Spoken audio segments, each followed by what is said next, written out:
Pernah nggak sih kalian dengar atau bahkan mungkin sempat berpikir kalau orang yang tuli itu pasti juga bisu? Nah, ini adalah salah satu miskonsepsi yang paling awet di masyarakat kita. Hari ini, yuk kita bongkar sama-sama mitos ini dan pisahkan mana yang fakta, mana yang cuma fiksi. Oke, jadi langsung aja ke pertanyaan utamanya, apa benar orang yang tuli itu sudah pasti bisu? Jawabannya, simple banget. Enggak. Dan dalam beberapa menit ke depan, kita bakal kupas tuntas kenapa jawaban enggak ini penting banget buat kita pahami bersama. Biar gampang ikutinnya, kita akan lewatin beberapa poin. Pertama, kita pisahin dulu konsep tuli dan bisu. Terus kita bahas kenapa mendengar itu penting banget untuk belajar bicara. Setelah itu, kita lihat gimana deteksi dini dan teknologi bisa jadi solusi. Kita juga akan kenalan sama cara-cara komunikasi lain yang keren. Dan terakhir, kita sikat beberapa mitos lain yang masih sering beredar. Oke, kita mulai dari yang paling dasar ya, yaitu membedakan dengan jelas antara tuli dan bisu. Ini kuncinya. Gini deh, poin utamanya tuh di sini. Secara biologis, organ buat mendengar, yaitu telinga, sama organ buat ngomong, yaitu pita suara, itu dua sistem yang beda banget. Jadi, seseorang yang tuli, bahkan tuli total sekalipun, biasanya punya pita suara yang sehat dan berfungsi normal. Secara fisik, mereka absolut bisa menghasilkan suara. Biar lebih kebayang, coba deh pakai analogi dari gemilang sehat ini. Bayangin kamu lagi di konser musik yang super kencang. Kamu coba ngobrol sama teman di sebelah. Kamu bisa sih teriak, tapi pasti susah banget kan buat ngontrol volume atau kejelasan suaranya. Nah, kira-kira seperti itulah situasinya.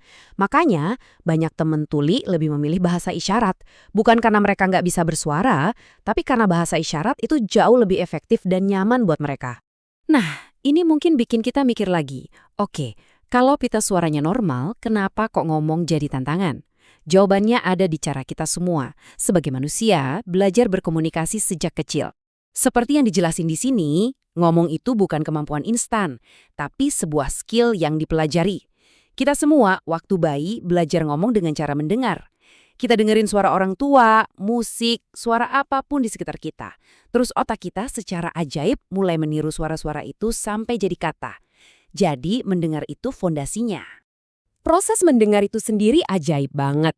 Gelombang suara diubah jadi getaran, terus jadi sinyal listrik yang dikirim ke otak. Nah, yang paling penting dari proses ini adalah inilah input atau data yang diterima otak kita. Tanpa input suara ini, proses belajar meniru untuk berbicara jadi susah banget.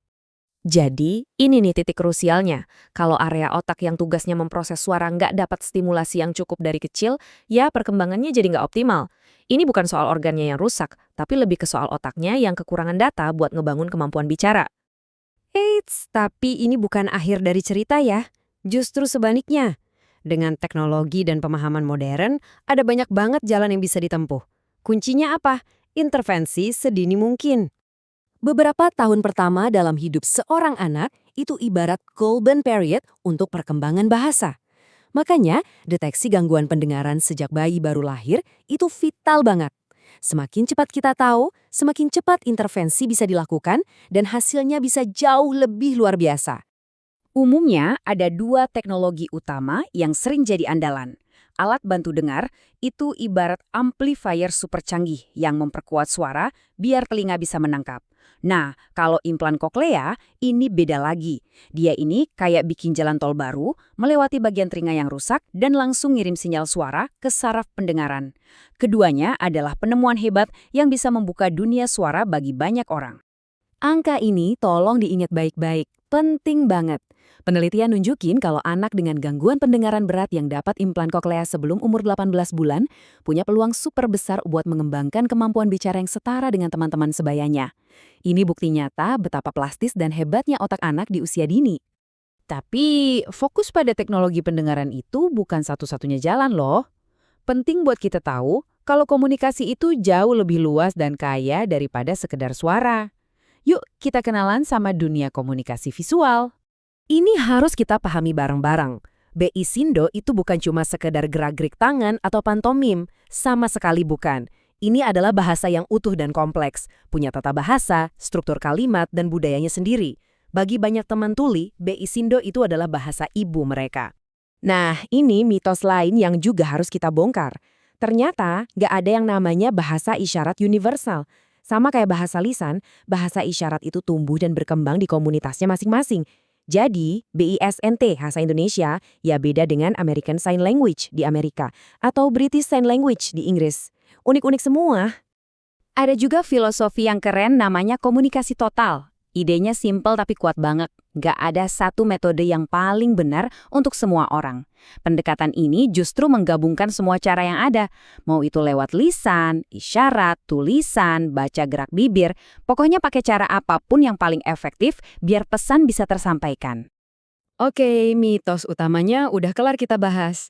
Sekarang mari kita lanjut ke ronde bonus buat ngebongkar beberapa miskonsepsi lain yang sering banget nempel ke teman-teman disabilitas.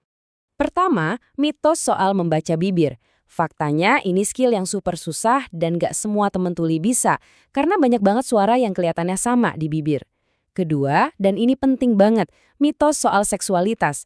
Sering banget ada anggapan aneh kalau penyandang disabilitas itu nggak punya hasrat. Padahal mereka ya sama kayak kita semua, manusia dengan hak atas tubuh dan seksualitas mereka sendiri. Mitos tentang seksualitas ini bukan cuma salah, tapi juga bisa sangat berbahaya. Ada sisi gelapnya.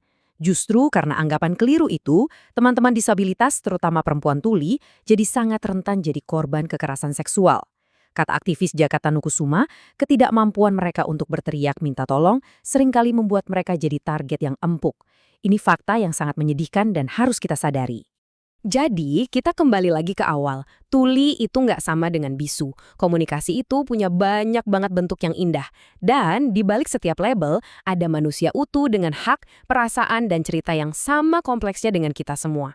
Pertanyaan terakhir ini bukan buat saya jawab, tapi untuk kita renungkan bersama. Setelah tahu fakta-fakta ini, gimana caranya kita bisa jadi teman, rekan kerja, dan anggota masyarakat yang lebih baik dan lebih inklusif? Perubahan selalu dimulai dari pemahaman. Terima kasih.